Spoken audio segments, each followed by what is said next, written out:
Right. Hello, everybody. Ever since I was a kid, tigers have been a part of my life. And over a decade spent in Bandhavgarh Tiger Reserve, every single echo, every single alarm call, every single growl reverberates through me as I start telling stories of wildlife and photography and conservation throughout the systems. As you can see, this is Bandhavgarh Tiger Reserve. It's made up of a chain of 32 hills here in central India, which is in Madhya Pradesh. Throughout my life, I have grown up alongside tigers, learning about them, learning how to track them. My journey is always based in this reserve. It's full of grasslands, full of hills, and it's truly a wildlife-first paradise. It's home to over 40 species of mammals, 250 species of birds, and many other insects, reptiles, all within this ecosystem. Bandhavgarh gets its name from two words, Bandhav meaning brother, Garh meaning fort. It's believed that Lord Ram came here during his Vanvas and made a fort on top of the plateau to gift it to Lord Lakshman. Bandhavgarh was once a hunting reserve for the Maharaja of Rewa, and over time it slowly started becoming into a tiger reserve. 1968, hunting was banned, and now it's one of the best places in the world to see tigers. In this reserve, I followed the lives of many tigers since they were cubs, just as small as this and much bigger than the size I am right now. And I will be talking about it throughout my presentation, but these are completely different tigers. If you see the middle slide, you can see each of the tigers have different stripe patterns, and that's how unique they are. Just like you and I have different patterns on our finger, that's how tigers have different stripe patterns. But my story started when I was as young as this. Clearly my Baba was not happy. With my hair, and he just used a shortcut method which is called katora cut or mushroom cut that we call here. I think my hair looks much better right now. But as you see, when I was a kid, I was about 5 or 6 years old in that waterfall, still having a binoculars. And because as soon as I was born, I was surrounded by nature. Backyard, there were deer, there were langur, there were different animals coming in and out of the house. In central India, we call Bagheshwar Baba, which is the tiger god. So we pray to the tiger god, we learn from the tiger god. And from a very young age, I was visiting many national parks and tiger reserves. India has over 50 tiger reserves now, close to 250 national parks, and most of them are here in central India.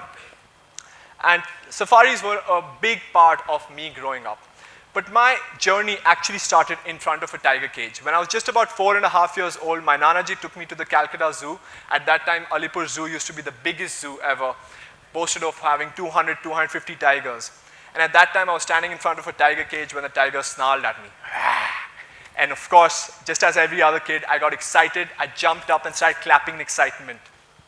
But my Nanaji came to me and said, "Beta, tumhe in tiger ko dekh kar acha lagta hai? Son, do you like seeing these tigers?" And I said, "Absolutely, Nanaji. Who doesn't?" That's when he told me, these are not the same tigers you see in the wild. They are stuck in the 4x4 cage for the rest of their lives. I think that broke my heart at a very early age and set me on a path to learning more about them, understanding them, and also helping people connect with wildlife. And that's what my life has now been dedicated to. But you see, even though I loved wildlife, I think the societal pressures always got to me, and that's where I gave up on this passion. Everyone said to me, there's no future in wildlife. What are you going to do? Just going to be roaming around jungles? You're not going to be able to create an impact and live your life. But a daunting reality came to me. I was studying in the US, then I worked in the US. That's me in front of US Capitol. So before being on safaris, I was actually doing this. I was in a US House of Representatives, then I worked at a political advocacy firm. But then a daunting reality struck me when I was 22 years old.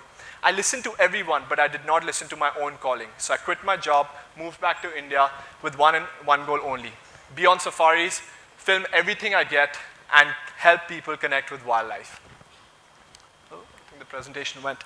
But at a very early age, I had started becoming a tracker as well. What is tracking? You track different animals based on alarm calls, based on stripe patterns, based on different paw prints. And at a very early age, I knew that that sound meant a langur alarm call for wild animals, especially tigers. So if you play this video, you can hear it.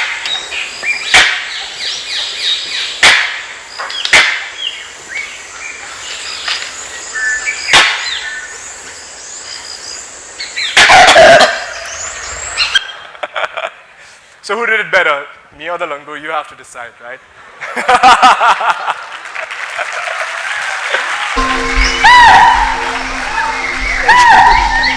So there are others as well. If I did that on stage, people will think I'm having a heart attack, so I'm not going to do that. So that's a cheetal. It's calling when it sees a tiger. Again, that's an alarm call. And then sometimes you hear tigers itself, you know. They don't roar like lions, but they go something like, wow, ow, ow. Let's see if I compare to the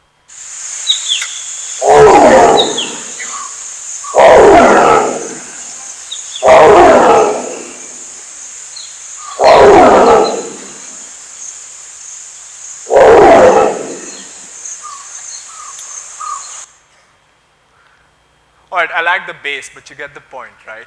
So that's when we are in the forest, we're looking at alarm calls, we're reading the patterns of movements, and of course, we're looking for tigers. But at a very young age, I started interpreting signs and tracks of different animals. On the left, as you see, and the right, there are different paw prints of a tiger. There's a big male tiger. Tigers, of course, scratch mark the trees as well while announcing their presence to different tigers in the area.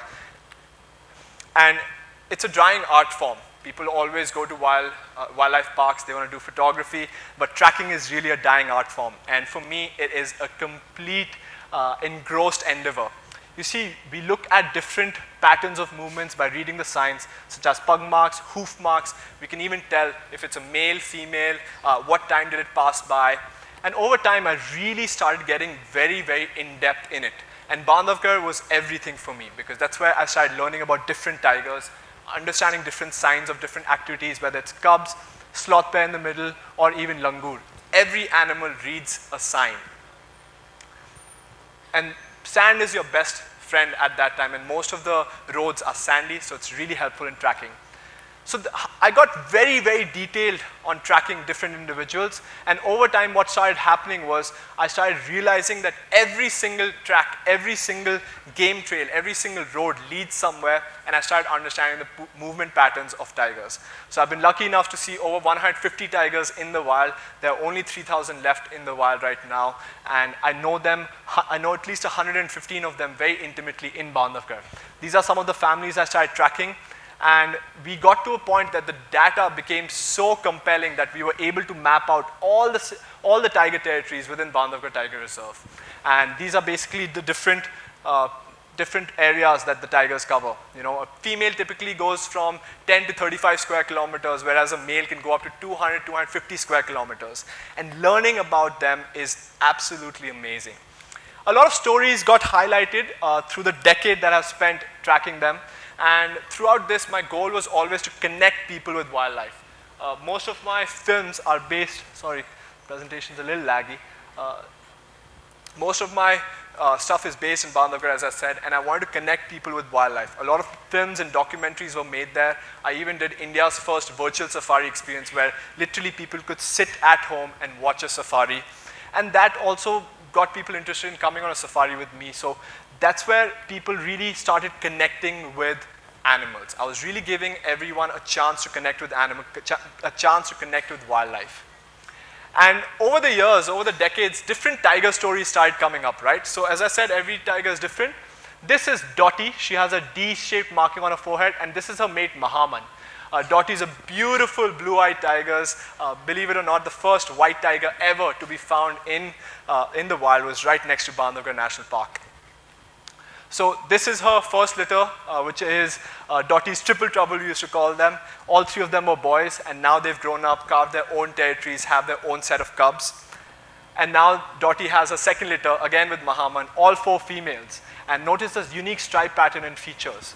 And I think I feel tremendously lucky to have followed their lives from when they were cubs till adulthood.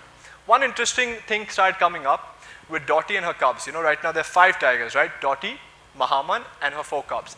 Then, interestingly, in June, this male started coming up. His name is Jamhol. In June 2021, we found Jamhol's footprints, and I was very worried because what if Jamhol gets to see the cubs? He's going to kill them. In wildlife, in nature, it's all about survival of the fittest. Male tigers will kill the female's cubs if he has not fathered them. We were really scared what's going to happen. And then whatever happened next has never been documented before. What happened is, after a brief brawl with Jamhol, Dottie won the fight, Jamhol submitted, and slowly started taking care of the cubs.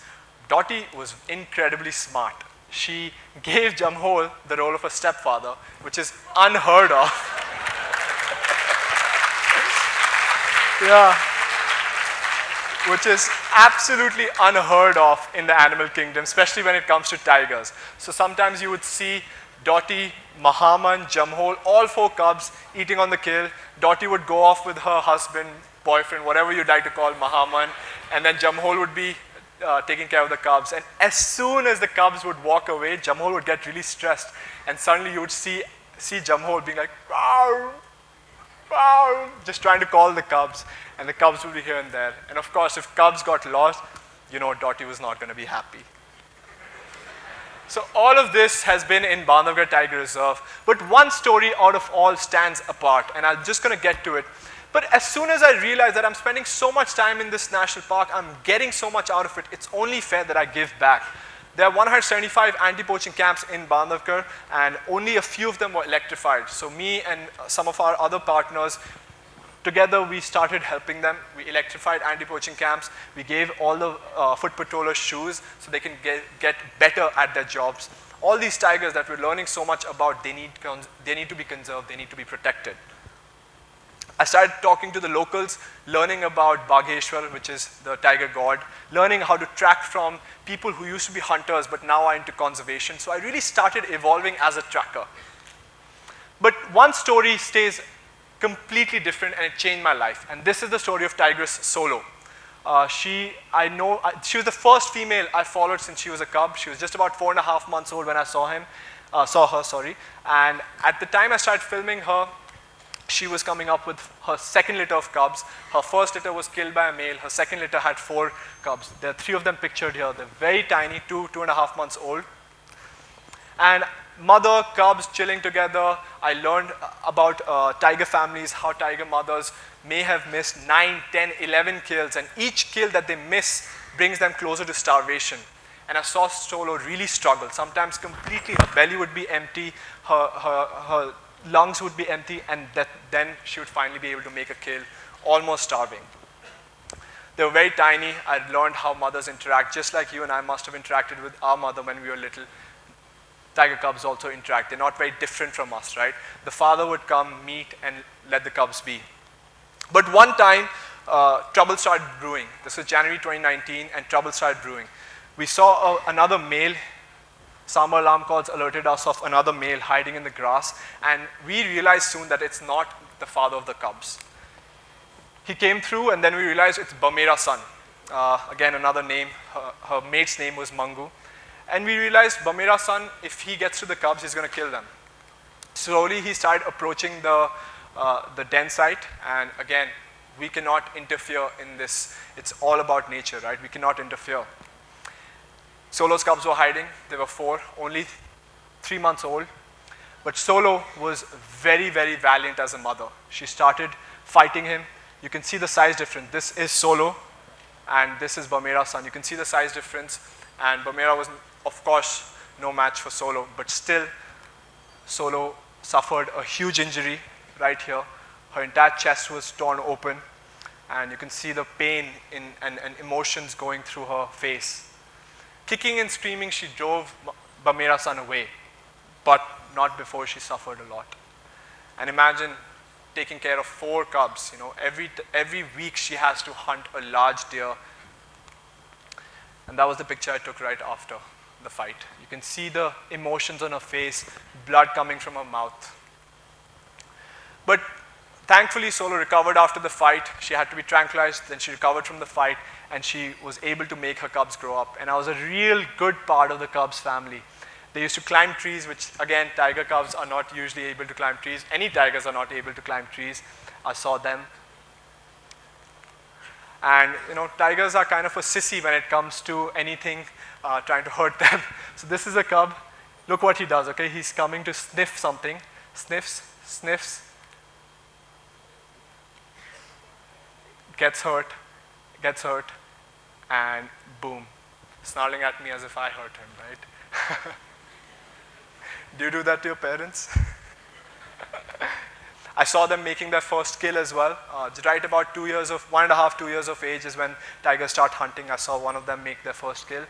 And they were really growing up to be the future of this troubled species. But I kept telling them that, Bandhavgarh is overcrowded with tigers. If Solo's cubs do not find space, there's going to be problems. And that's exactly what happened. There were 9 tigers encroaching on Solo's territory, a lot of males, and Solo decided to take a drastic measure. She left the protection of the reserve, started going into villages, started preying on cattle, and then Solo was poisoned in 2020, October 17, 2020. I think that was the most difficult time of my life, and I think for Bandhavgarh Tiger Reserve as well. This is a female we were setting up to be the future of the troubled species. If we can conserve her, if we can conserve the other tigers, if we can conserve her cubs, then every single tiger can be conserved. We were setting her up to be the future of the troubled species, but things did not go well.